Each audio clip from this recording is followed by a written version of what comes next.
चावल तो बन गए। सुजाता, सब्जी कटी या नहीं? इन लोगों के आने का वक्त हो गया है। आते ही सबसे पहले खाना मांगेंगे।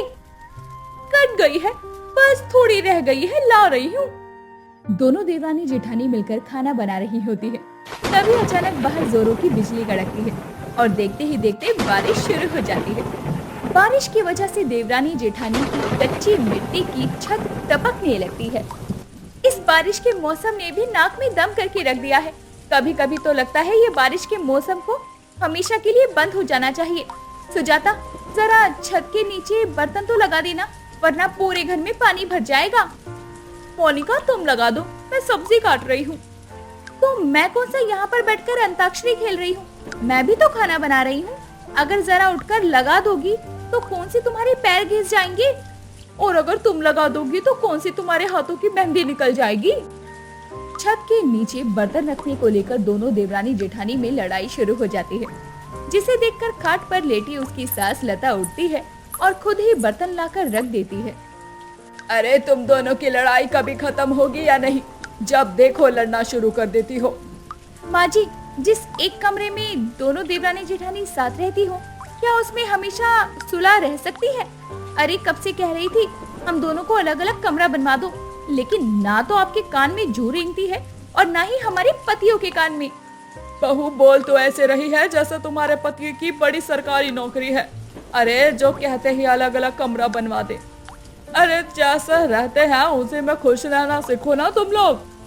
अपनी सास की बात सुनकर दोनों देवरानी जेठानी का मुंह बन जाता है और दोनों एक दूसरे से मुंह फुलाकर बैठ जाती हैं। थोड़ी देर में खाना भी तैयार हो जाता है।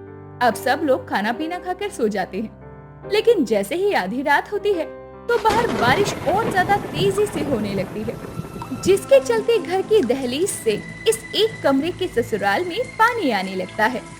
ओह, ये मेरे पैरों के पास गीला गीला क्यों लग रहा है? मोनिका जैसे ही अपनी आंखें खोलती है तो वो देखती है कि उसकी तरफ काफी सारा पानी आ गया, जिसे देखकर मोनिका जल्दी से सुजाता को उठाती है। अरे क्या हुआ? दिन में तो सोने नहीं देती, कम से कम रात को तो सोने दो। अरे सो बाद में लेना। ये देखो घर के अंदर कैसे पानी आ रहा है। अरे तो मैं क्या करूं? वैसे भी ये पानी तुम्हारी तरफ आ रहा है, तो तुम इसे साफ करो, बार बार मुझे मत उठाओ। इतना कहकर सुजाता दोबारा सो जाती है। अपनी जेठानी का ऐसा बर्ताव मोनिका को काफी गुस्सा दिलाता है, जिसके चलते मोनिका खुद ही उठती है और सारा पानी साफ करके अच्छे से जमीन को सुखा देती है। और ऐसे ही कुछ वक्त बीत जाता है। ये क्या? लगता है आज तूफानी बारिश होने वाली है। जल्दी जल्दी से अचार पापड़ अंदर ले आती हूँ, वरना अगर बारिश में भीग गए तो सब कुछ खराब हो जाएगा।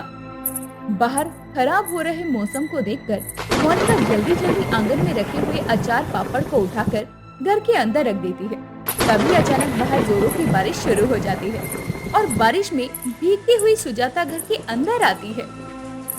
वो अलग टाइम पर चावल लेने के लिए चली गई। एक तो दुकान भी बंद थी और ऊपर से बारिश में भीग गई। सुजाता अपने हाथ मुंह पोंछ ही रही होती है कि तभी घर की खिड़की से सुजाता की नजर आंगन में जाती है और सुजाता देखती है कि आंगन में सूख रहे उसके सारे कपड़े बारिश की वजह से गीले हो चुके हैं, जिसे देखकर ये अचार पापड़ लाने का समय था तुम्हारे पास, लेकिन मेरे कपड़े उतारने का समय नहीं था। सुबह इतनी मेहनत से मैंने इतने सारे कपड़े धोए थे और तुम्हारी वजह से सारे गीले हो गए। हाँ, जैसे ये बारिश तो मैंने ही करवाई है। अगर मेरी नजर जाती तो मैं जरूर तुम्हारे कपड़े उतार लाती।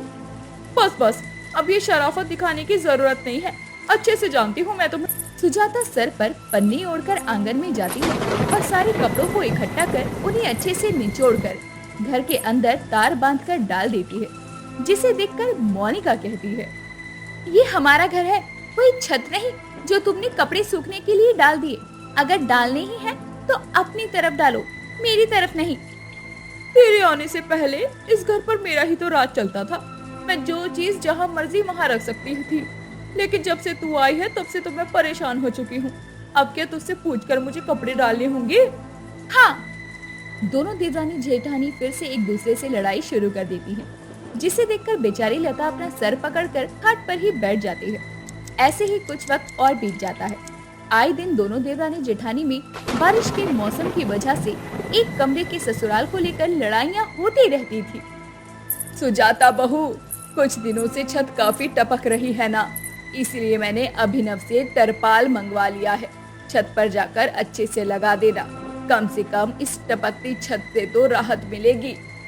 सुजाता अपनी सास से तिरपाल ले लेती है और मोनिका के पास जाकर उससे भी तिरपाल लगाने के लिए कहती है। जब काम माँ जी ने तुम्हें दिया है तो तुम मुझे क्यों कह रही हो? क्योंकि इस छत के नीचे अकेले मैं नहीं सोती हूँ, तुम भी सोती हो। भला मेहनत मैं अकेले ही क्यों करूँ? मैं नहीं चल सकती, मुझे अभी बहुत काम है। अच्छे से जानती हूँ तुम्हारे काम को। अगर यही तुम्हारा खुद का कमरा होता ना तो अभी तक तो तरपाल लगाकर नीचे भी आ जाती तुम। सही कहा, क्योंकि वो मेरा खुद का कमरा होता। जब से शादी करके आई हूँ तब से रोज हर सुबह तुम्हारी शक्ल देखकर ही उठना पड़ता है। तुम्हारी शक्ल देख देख कर मैं अपनी खुद की शक्ल भूल गई हूँ। तुम दोनों ने तो सच में हद कर दी है। ये दुनिया का पहला घर नहीं है जहाँ देवरानी जेठानी एक ही कमरे में रह रही हो, और भी कई लोग रहते हैं, लेकिन इस लड़ाई झगड़े से किसी को फायदा नहीं हुआ। अरे किसी देवरानी जेठानी में इतनी लड़ाई नहीं होती। अब जाओ, जाकर छत पर तरपाल लगा लो, वरना अगर छत से एक बूंद भी पानी टपका ना तो तुम दोनों को आज आंगन में सोना पड़ेगा। अपनी सास की बात सुनकर दोनों देवरानी जेठानी एक दूसरे से मुंह बनाकर छत पर जाती हैं और तिरपाल को अच्छे से लगा देती हैं। ऐसे ही कुछ वक्त और बीत जाता है। कितनी अच्छी खुशबू आ रही है। आज मैंने इनकी पसंद के पालक के पकोड़े बनाए हैं। कितना समय हो गया हम दोनों को साथ में अकेले वक्त बिताए हुए। अच्छा हुआ सब लोग बाहर गए हैं। अब हम आराम से एक दूसरे के साथ वक्त बिताएंगे और बारिश में गर्मा गर्म पकोड़े भी खाएंगे। सुजाता जल्दी जल्दी पकोड़े बनाने लगती है कि तभी सुजाता का पति अभिनव आ जाता है। अब दोनों पति पत्नी बारिश के मौसम को एंजॉय करते हुए गर्मा गर्म पकोड़े खा रहे होते हैं। तभी वहाँ मोनिका और प्रकाश भी आ जाते हैं। अरे वाह भैया, गर्मा गर्म पालक के पकौड़े, वो भी भाभी के हाथ के बने हुए। इतना कहकर प्रकाश गर्मा गर्म पकोड़े खाने लगता है, जिसे देखकर सुजाता अब गुस्से को बर्दाश्त नहीं कर पाती। बस अब बहुत हुआ। आखिर कब तक हम एक ही कमरे के घर में रहेंगे? इस एक कमरे के घर में तो प्राइवेसी नाम की चीज ही नहीं है। इतने समय के बाद हम दोनों पति पत्नी को एक दूसरे के साथ वक्त बिताने का मौका मिला था, लेकिन वो भी तुमसे देखा नहीं गया। हाँ, जिससे मैं तो बड़े ऐशो आराम से एक कमरे के घर में रह रही हूँ। मुझे कौन सी प्राइवेसी मिली है? आज तक एक कमरे के ससुराल में कोई सुकून मिला है मुझे, और ऊपर से ये बारिश का मौसम। मन तो करता है सब कुछ छोड़ छाड़कर मायके चली जाऊं। उन दोनों की इस तरह लड़ाई देखकर उन दोनों के पति एक साइड होकर खड़े हो जाते हैं। तभी लता आती है और दोबारा से अपनी बहुओं को लड़ता देखती है और कहती है, बस बेटा, अब बहुत हुआ। अब जल्द से जल्द हमें अलग अलग कमरे बनवाने होंगे, वरना ये दोनों ऐसे ही लड़ लड़ कर एक दूसरे की जान ले लेंगी।